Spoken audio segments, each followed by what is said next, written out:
Good evening everyone. మొదటగా ఈరోజు YSR Congress party కోసము, నా కోసము పనిచేసిన ప్రతి ఒక్క కార్యకర్త, ప్రతి ఒక్క నాయకుడు, ప్రజలు అందరికీ కూడా పేరు పేరు ధన్యవాదాలు తెలియజేసుకుంటున్నాను. It's a big question and గెలిచినటువంటి సత్యకుమార్ కూడా ధన్యవాదాలు తెలియజేసుకుంటున్నాను. కంగ్రాచులేషన్స్. ఇట్స్ బిగ్ క్వశ్చన్ నాకు, అసలు ఎక్కడ ఏమి చేశాము అని. అంటే ఓవరాల్గా కూడా రాష్ట్ర ప్రభుత్వం కావచ్చు, నేను కావచ్చు, ఎప్పుడు కూడా పేదవాళ్ళకు అండగా ఉండాలా, పేదవాళ్ళకు తోడుగా ఉండాలని జగన్మోహన్ రెడ్డి గారు ఆలోచించారు. నేను అదే విధంగా ఆలోచించినాం. ఈ 5 years అయితే అసలుకు నేను ఎక్కడన్నా విజయవాడ అలాంటి ప్రాంతాలకు పోయి రాత్రి 2 గంటలకు వచ్చినా కానీ మళ్ళీ పొద్దున్నే 7 గంటలకల్లా లేచి ఇంటింటికి వెళ్ళి తిరగడం జరిగింది. వెల్ఫేర్తో పాటు డెవలప్మెంట్ చేయడం జరిగింది. అన్నీ చేసిన. కేవలం 2 నెలల్లో వచ్చి అసలు అతను ఎవరో తెలియదు, పాడు తెలియదు. ఎక్కడైనా పోయి మామూలుగా జనరల్గా పోయి కూర్చొని నిలబడినా కానీ ఎవరు జనాలు కనుక్కోలేరు. దీంట్లో మరి ఐ ఫీల్ రియల్లీ సాడ్, బాధ అనిపించేస్తుంది నిజంగా. ఎందుకంటే అరే ఏంది మనం ఇంత కష్టపడి, మగ్గమ్మ వాళ్ళు సూసైడ్ చేసుకుంటే ఎంటపడి భిక్షాటం చేసి డబ్బులు ఇచ్చినాము, నీళ్లు లేక అల్లాడిపోతుంటే తాగునీళ్ళు ఇచ్చినాము, రోడ్లు లేదంటే రోడ్లు ఇచ్చినాము, ఎన్ని కావాలన్నీ చేసినాము. So I feel really very bad. So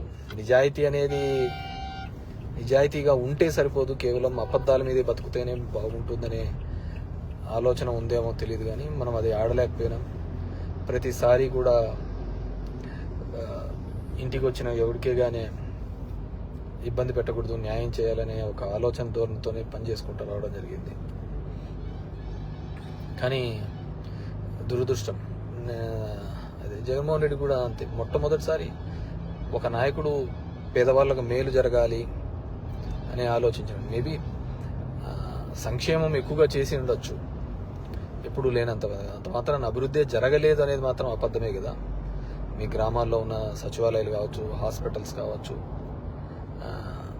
అసలు అవినీతి లేకుండా జరగడం ఏంది? ఇంతకుముందు ఏ విధంగా ఉండేది, ఇప్పుడు ఏ విధంగా ఉండేది, వాటిని కూడా చూడలేకపోవడము దురదృష్టకరమే అనుకోవాలి.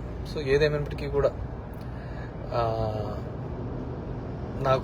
నేను దగ్గర ఒక పోస్టల్ బ్యాలెట్తో చూసుకుంటే 2600 ఎంతతో ఓడిపోవడం జరిగింది. ధర్మవరం పట్టణంలోనే నేను నిరంతరము ఎప్పుడు అందుబాటులోనే ఉంటాను. అయినా కానీ తెలుసు మరి ఏమి వాళ్ళకు నచ్చిందో, కొత్తగా వచ్చింది, ఏమి నన్ను ద్వేషించినారో, ఏదైనప్పటికీ కూడా ఇది ఏ రాజకీయ పార్టీకైనా ఇది ఒక గుణపాఠం లాగానే. ఎందుకంటే ఇంతకుముందు జగన్ రెడ్డి గారు ప్రెస్ మీట్లో చెప్పినట్టు అంతమందికి ఒక మేనిఫెస్టో చెప్పి ఆ మేనిఫెస్టోలో 99% చెయ్యాలి అనే ఆలోచన. ఎందుకంటే ఇంతకుముందు చెప్పిన వాళ్ళందరూ మర్చిపోయేవాళ్ళు, పక్కన పడేసేవాళ్ళు. సో దానికి కర్నూలు చావుకు చాలా ఉన్నాయని చెప్పి అబద్ధాలు అనే దాంట్ల మీద ఈ టైటిలింగ్ యాక్ట్ అంటారు, ల్యాండ్ టైటిలింగ్ యాక్ట్ అంటారు, ఇది అంటారు. అరే కొద్దిగన్నా కామన్ సెన్స్గా ఆలోచించారు. గవర్నమెంట్ ఇచ్చిన ఇంటి పట్టాలకే రిజిస్ట్రేషన్ డాక్యుమెంట్లు ఇచ్చినాడు. గవర్నమెంట్ ఇచ్చిన ఇంటి పట్టాలకే రిజిస్ట్రేషన్ డాక్యుమెంట్ ఇచ్చినాడు. అది కూడా మాట్లాడితే ఎట్లా? గవర్నమెంట్ ల్యాండ్లకే రిజిస్ట్రేషన్ చేపించి ఒరిజినల్ పత్రాలు ఇచ్చినాడు. మీ భూములు జగన్ రెడ్డి తీసుకుంటాడంటే ఎలా నమ్మగలిగిన? అది ఒక కారణం అయ్యింటే అది ఎలా నమ్మగలిగినారో ఏమో కానీ అర్థం కావట్లే. సో చూద్దాం. ఇప్పుడు చంద్రబాబు నాయుడు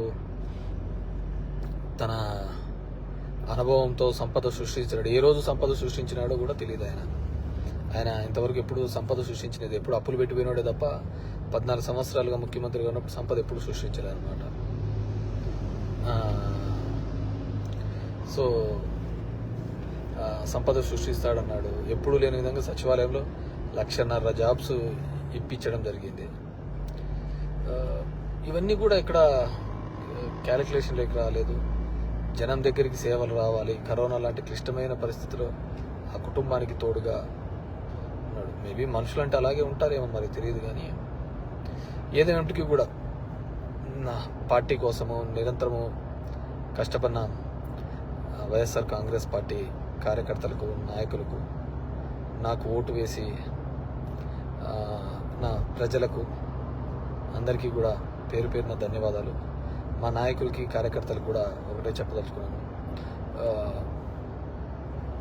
ఊర్లో చిల్లర అన్నీ కూడా చేస్తూ ఉంటారు. కానీ లెక్క ఎప్పటికీ తప్పదు.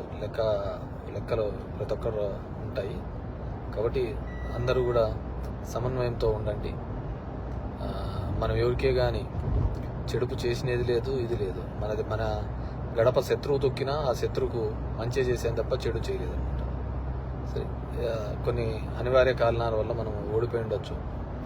ఏదైనప్పటికీ కూడా నాకు మద్దతుగా నిలబడిన అందరికీ కూడా, ప్రతి ఒక్కరికి కూడా పేరున ధన్యవాదాలు తెలియజేస్తున్నాను. Thank you.